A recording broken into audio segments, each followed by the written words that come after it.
Assalamualaikum warahmatullahi wabarakatuh.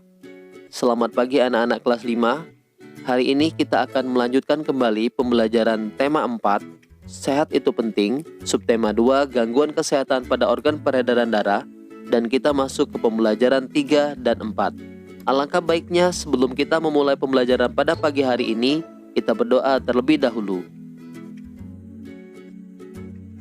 Hari itu, Dayu dan teman-teman akan melakukan wawancara. Dayu, Edo, dan Lina sepakat untuk berangkat bersama. Mereka juga sepakat bahwa Dayu dan Edo akan menghampiri Lina terlebih dahulu, kemudian berangkat menuju ke tempat narasumber wawancara. Aku malas, badanku lemas. Bagaimana kalau wawancaranya nanti sore saja? Saat malas tak bertenaga, jangan diam seperti patung. Ayo kita berolahraga, bersepeda keliling gunung. Benar kata Dayu, ayo kita berangkat menggunakan sepeda. Baiklah anak-anak kelas 5, kata yang disebutkan oleh Dayu termasuk sebuah pantun. Mari kita identifikasi pantun tersebut. Ciri-ciri pantun tersebut adalah terdiri dari 4 baris. Baris pertama bersajak A, baris kedua bersajak G, baris ketiga bersajak A, baris keempat bersajak G.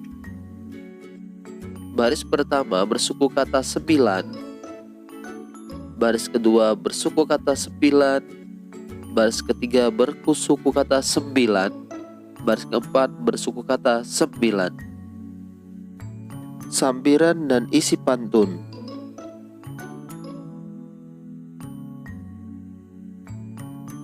Pada baris pertama dan kedua termasuk sampiran.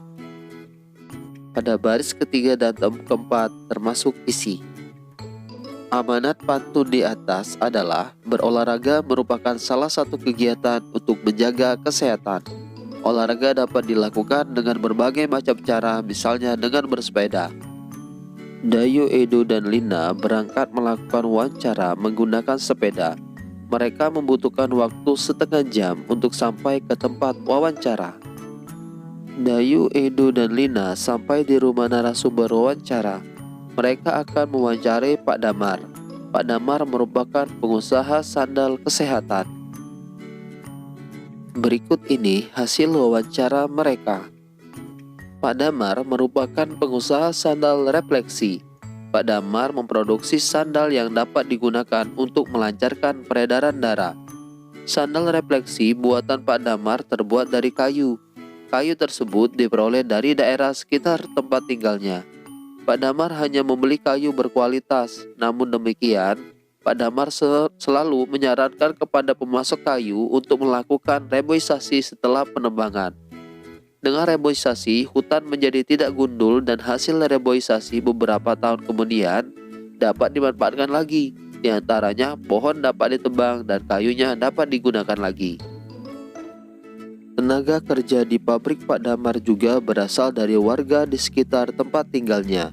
Sebelumnya, mereka diberi pelatihan terlebih dahulu oleh Pak Damar. Bahkan kini, beberapa tenaga kerja Pak Damar telah membuka usaha sendiri. Pak Damar kemudian menjadikan mereka sebagai mitra kerja untuk memenuhi permintaan pasar yang semakin meningkat. Baiklah anak-anak kelas 5, itulah hasil wawancara Edo, Dayu, dan Lina. Mari kita lanjutkan pembelajaran kita. Sore itu, dusun tempat Dayu tinggal akan mengadakan pemilihan ketua RW. Sebelum acara dimulai, Dayu membantu untuk mempersiapkan tempat pemilihan.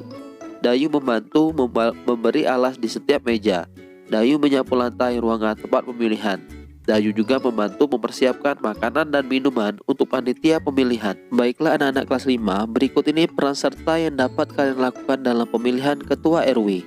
Pertama, turut serta dalam gotong royong menyiapkan tempat pemungutan suara, mengamati jalannya pemilihan ketua RW, membantu para ibu menyiapkan makanan, dan ikut menjaga ketertiban lingkungan dengan tidak mengganggu jalannya proses pemilihan.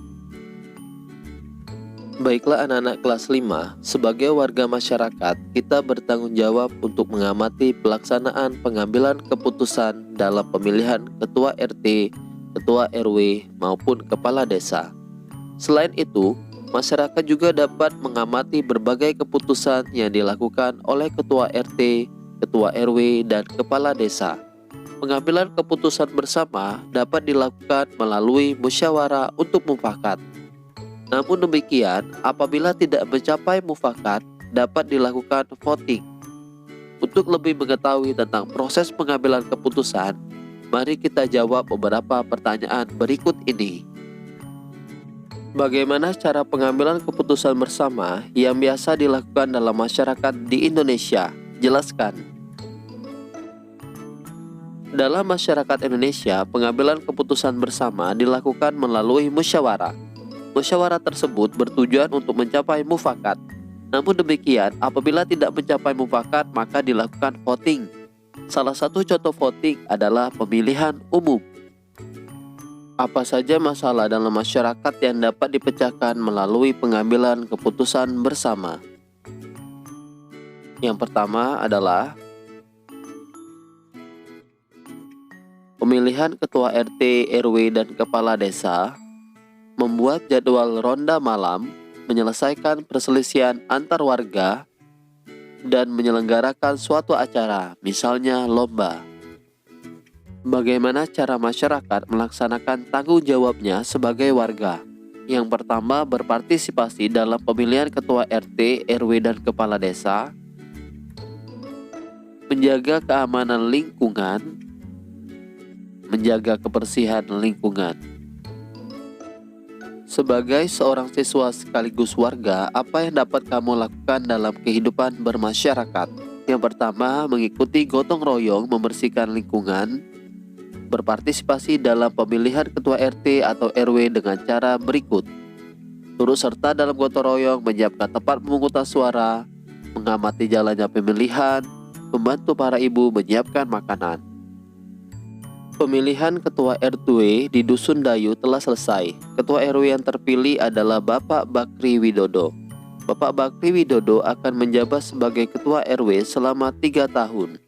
Beliau boleh mencalonkan kembali sebagai ketua RW setelah selesai masa jabatan. Baiklah anak-anak kelas 5, pada setiap pemilihan ketua RW, RT, atau kepala dusun pasti memiliki tata cara. Bagaimana tata caranya? Mari kita lanjutkan pembelajaran kita. Tata cara pemilihan ketua RW diatur dalam peraturan daerah. Peraturan tersebut dapat berbeda untuk setiap daerah di Indonesia. Pertama, pembentukan panitia pemilihan ketua RW. Kepengurusan panitia ini harus disetujui oleh kepala desa setempat. Berikut merupakan tugas panitia pemilihan ketua RW: menyeleksi calon ketua RW, menetapkan calon ketua RW yang memenuhi persyaratan, menentukan daftar pemilih, dan menyusun tata tertib pemilihan ketua RW, serta menyelenggarakan pemilihan.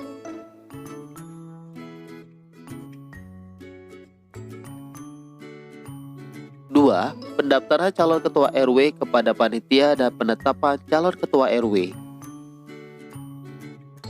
Calon ketua RW harus mendaftarkan diri kepada panitia. Setelah pendaftaran selesai, panitia akan menyeleksi calon ketua RW dan menetapkan calon ketua RW yang akan maju dalam pemilihan. 3. Penyelenggaraan pemilihan ketua RW. Pemilihan ketua RW diselenggarakan oleh panitia. Pemilihan tersebut harus berazaskan luber jurdil, langsung, umum, bebas, rahasia, jujur, dan adil. Ketua RW dipilih oleh warga masyarakat yang telah memenuhi syarat atau telah berumur 17 tahun atau sudah menikah. 4. Pelantikan ketua RW baru. Selain memiliki tanggung jawab terhadap masyarakat, sebagai seorang siswa, kamu juga memiliki tanggung jawab kepada sekolah.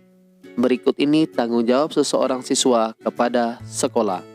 Pertama, menghormati Bapak Ibu guru, mematuhi peraturan sekolah, menjaga nama baik sekolah, menjaga kebersihan sekolah, menjaga hubungan baik dengan semua warga sekolah. Masyarakat di Desa Dayu sangat bersukacita atas terpilihnya Pak Bakri Widodo sebagai Ketua RW. Dayu dan teman-temannya juga turut serta dalam kegembiraan. Program kerja pertama Pak Bakri Widodo adalah mengadakan jalan sehat bagi warganya. Jalan sehat tersebut diadakan pada hari Minggu agar dapat diikuti oleh seluruh warga masyarakat.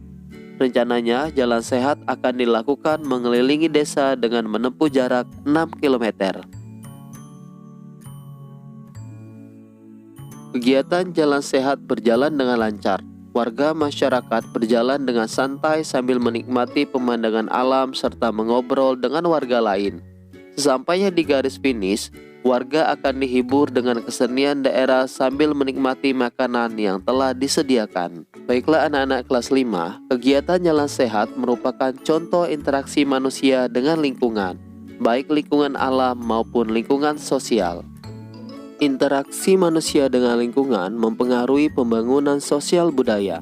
Selain itu, upaya pembangunan di bidang sosial budaya dapat dilakukan melalui pendidikan, baik pendidikan formal maupun informal. Melalui pendidikan, maka akan tercapai kesejahteraan masyarakat. Berikut ini contoh aktivitas masyarakat dalam upaya pembangunan sosial budaya. Pertama, mengikuti wajib belajar 9 tahun yang telah dicanangkan oleh pemerintah. Mengikuti pelatihan keterampilan seperti menjahit, membatik, dan membuat karya kerajinan lainnya. Turut serta dalam organisasi masyarakat dan menjaga kerukunan antar warga masyarakat. Salah satu contoh upaya warga masyarakat dalam upaya pembangunan sosial budaya adalah menjaga kerukunan antar warga masyarakat. Menjaga kerukunan antar warga masyarakat dapat memperkuat persatuan dan kesatuan bangsa Indonesia. Selain itu, bangsa Indonesia juga tidak akan kehilangan jati dirinya karena masyarakatnya selalu mempertahankan sosial dan budaya luhur bangsa Indonesia. Sebagai seorang siswa dalam upaya pembangunan sosial budaya antara lain,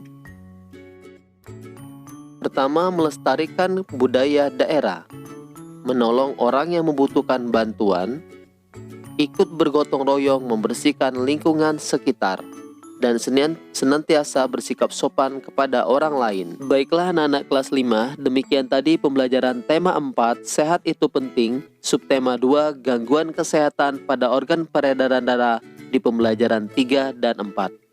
Bapak harap penjelasan Bapak pada pagi hari ini dapat membuat kalian mengerti. Bapak akhiri, Assalamualaikum warahmatullahi wabarakatuh, selamat pagi.